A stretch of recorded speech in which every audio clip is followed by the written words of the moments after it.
आवाहनं न जानामि तवार्चनं पूजां चैव जानामि क्षम्यतां परमेश्वर क्षम्यतां परमेश्वर क्षम्यतां परमेश्वर मन्त्रहीनं क्रियाहीनं भक्तिहीनं सुरेश्वर यत् पूजितं मया देवा परिपूर्णं तदस्तु मे अपराधसहस्राणि क्रियन्ते हर्निशं मया दासोऽयमिति मां मत्वा क्षमस्व परमेश्वर क्षमस्व परमेश्वर क्षमस्व परमेश्वर अन्यथा शरणं नास्ति त्वमेव शरणं मम तस्मात् कारुण्यभावेन रक्ष रक्ष परमेश्वर रक्ष रक्ष परमेश्वर रक्ष रक्ष परमेश्वर गतं पापं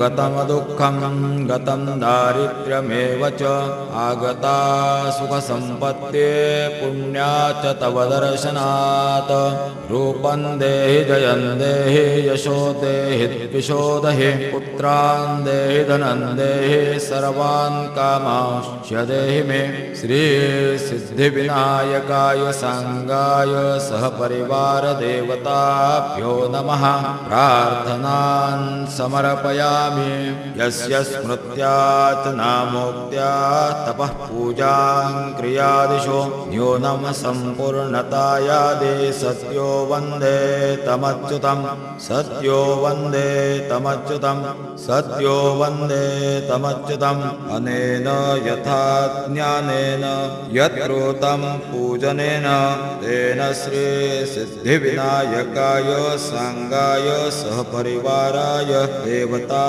प्रीयन्तां नमः।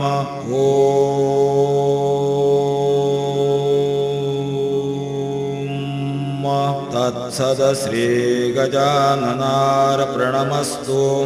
विघ्नेश्वराय वरदाय सुरप्रियाय लंबोदराय सकलाय जगत्पिताय नागाननाय सुतयज्ञविभूषिताय गौरीसुताय गणनाथ नमो नमस्ते।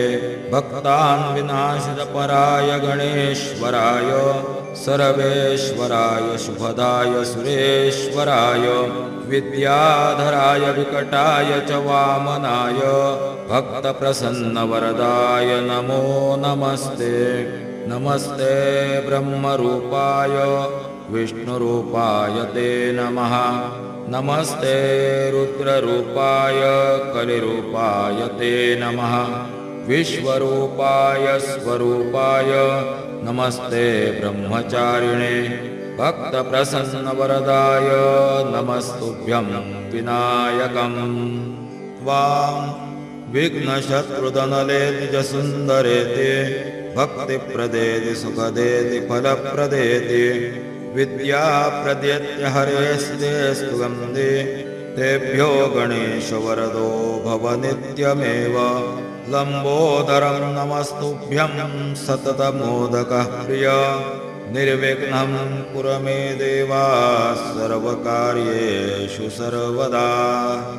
मंगलमूर्ति मोरया मोरया मोरया मी बाळगताने तुझीच सेवा करू काय जाणे। अन्याय माझे कोट्यान कोटी मोरेश्वरावा तू घाल पोटी। मंगलमूर्ती मोरया।